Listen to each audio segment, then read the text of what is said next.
मर्यादा पुरुषोत्तम प्रभु श्री राम हमारे राम लल्ला जो विराजमान हुए, उसके लिए मैं समूचे देश का अभिनंदन करता हूं और उसी के बारे में कुछ पंक्तियां कहकर मैं अपनी वाणी को विराम दूंगा।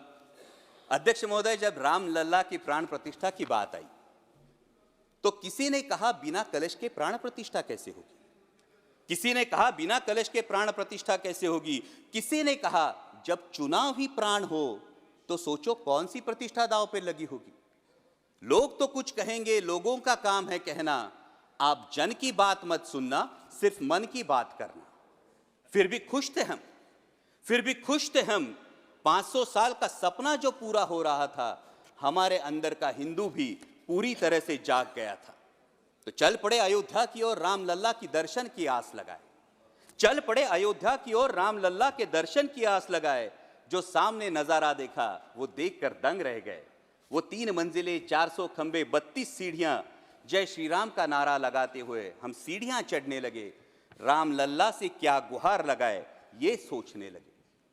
पहली सीढ़ी पर याद आई महंगाई, पहली सीढ़ी पर याद आई महंगाई, दूसरी पर देश में बढ़ती बेरोजगारी, तीसरी पर पत्रकारिता की चरण चुंबकता, चौथी पर सेंट्रल एजेंसीज की संदिग्ध भूमिका।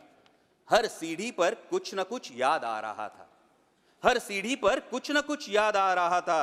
कहीं 15 लाख का जुमला, कहीं किसानों का आक्रोश था, कहीं महिला कुश्तीगिरों की वेदना थी, कहीं सालाना 2 करोड़ रोजगारों का वादा था, कहीं बढ़ती सांप्रदायिकता थी, तो कहीं चुनिंदा पूंजीपतियों पर मेहरबान हमारी सरकार का चेहरा था।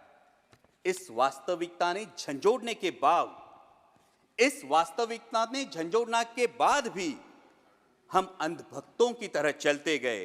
होश तो तब संभाला जब राम लल्ला के दर्शन हुए। हमें नतमस्तक देख राम लल्ला मुस्कुराते हुए बोले, हमें नतमस्तक देख राम लल्ला मुस्कुराते हुए बोले, मैं कल भी था, आज भी हूं, कल भी रहूंगा। जितना इस मंदिर में हूं उतना ही तुम्हारे मन में रहूंगा। लेकिन याद रखना हमेशा, लेकिन याद रखना हमेशा, मैंने त्रेता युग में रामराज जलाया था, तुम कलियुग में जीते हो जहां संविधान ने गणराज जलाया है। धर्म समाज का किनारा जरूर है, धर्म समाज का किनारा जरूर है, लेकिन देश एक बहती धारा है। किनारे को धारा के बीच में लाया तो प्रवाह अड़ जाता है, प्रगति के पथ से हट जाता है।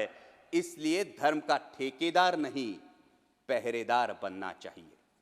इसलिए धर्म का ठेकेदार नहीं, पहरेदार बनना चाहिए। तुम रहो न रहो, वो रहे न रहे, ये देश रहना चाहिए, देश का संविधान रहना चाहिए, देश का लोकतंत्र रहना चाहिए, ये देश रहना चाहिए। जय हिंद, धन्यवाद।